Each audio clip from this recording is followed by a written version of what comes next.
بسم اللہ الرحمن الرحیم۔ السلام علیکم۔ حضور اکرم صلی اللہ علیہ وسلم نے ایک مرتبہ حضرت جبریل علیہ السلام سے پوچھا، اے جبریل، کبھی تجھے آسمان سے مشقت کے ساتھ بڑی جلدی اور فوراً بھی زمین پر اترنا پڑا ہے؟ جبریل علیہ السلام نے جواب دیا، ہاں یا رسول اللہ صلی اللہ علیہ وسلم، 4 مرتبہ ایسا ہوا ہے کہ مجھے فی الفور بڑی جلدی کے ساتھ زمین پر اترنا پڑا۔ حضور اکرم صلی اللہ علیہ وسلم نے فرمایا، وہ 4 مرتبہ کس کس موقع پر؟ جبریل علیہ السلام نے عرض کیا، ایک تو جب حضرت ابراہیم علیہ السلام کو آگ میں ڈالا گیا تو میں اس وقت عرش الہی کے نیچے تھا۔ مجھے حکم الہی ہوا کہ جبریل، خلیل کی آگ میں پہنچنے سے پہلے فوراً میرے خلیل کے پاس پہنچو۔ چنانچہ میں بڑی جلدی کے ساتھ فوراً حضرت ابراہیم علیہ السلام کے پاس پہنچا۔ دوسری بار جب حضرت اسماعیل علیہ السلام کی گردن اتھر پر چھری رکھ دی گئی تو مجھے حکم ہوا کہ چھری کے چلنے سے پہلے ہی زمین پر پہنچو اور چھری کو الٹا دو۔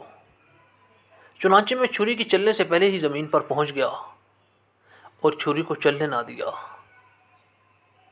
تیسری مرتبہ جب حضرت یوسف علیہ السلام کو بھائیوں نے کنویں میں گرایا تو مجھے حکم ہوا کہ میں یوسف علیہ السلام کے کنویں کی تہہ تک پہنچنے سے پہلے زمین پر پہنچوں اور کنویں سے ایک پتھر نکال کر حضرت یوسف علیہ السلام کو اس پتھر پر بآرام بٹھا دوں۔ چنانچہ میں نے ایسے ہی کیا۔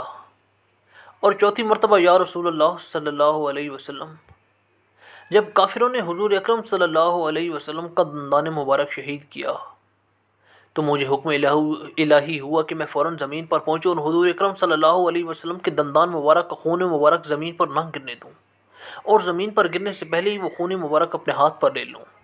یا رسول اللہ، اللہ نے مجھے فرمایا تھا، اگر میرے محبوب کا یہ خون زمین پر گر گیا تو قیامت تک زمین میں سے نہ کوئی سبزی اگی اور نہ ہی کوئی درخت۔ چنانچہ میں بڑی جلدی کے ساتھ زمین پر پہنچا اور حضور اکرم صلی اللہ علیہ وسلم کے خون مبارک کو اپنے ہاتھ پر لے لیا۔ آپ حضور صلی اللہ علیہ وسلم کا ارشاد پاک ہے، اور تمہارے رب نے فرمایا، مجھے پکارو، میں تمہاری دعا قبول کروں گا۔ حضور اکرم صلی اللہ علیہ وسلم نے بھی دعاؤں کی اہمیت اور ان کے فوائد کا ذکر فرماتے ہوئے اپنی امت کو دعائیں مانگنے کی ترغیب دلائی اور فرمایا کہ اللہ پاک کی بارگاہ میں دعا سے بڑھ کر عزت والی کوئی چیز نہیں ہے، اور دعاؤں کی اہمیت کا اظہار کرتے ہوئے فرمایا کہ اب دعا عبادت کا مغز ہے۔ ایک اور جگہ فرمایا ہے کہ جو اللہ پاک سے دعا نہیں مانگتا اللہ اس سے ناراض ہوتا ہے۔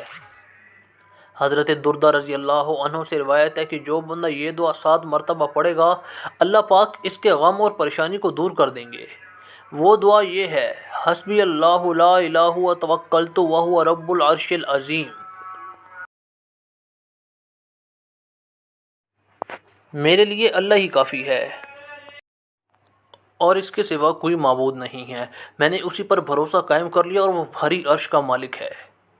اسی طرح حضرت عثمان بن عفان رضی اللہ عنہ سے روایت ہے کہ رسول کریم صلی اللہ علیہ وسلم نے فرمایا کہ جو شخص صبح و شام 3 مرتبہ یہ دعا پڑھے تو اس کو دنیا کی کوئی چیز نقصان نہیں پہنچائے گی، اور وہ دعا ہے، بسم اللہ الذی لا یضر مع اسمہ شیء فی الارض ولا فی السماء وہو السمیع العلیم۔ مزید اچھے واقعات کے لیے ہمارا چینل سبسکرائب کریں۔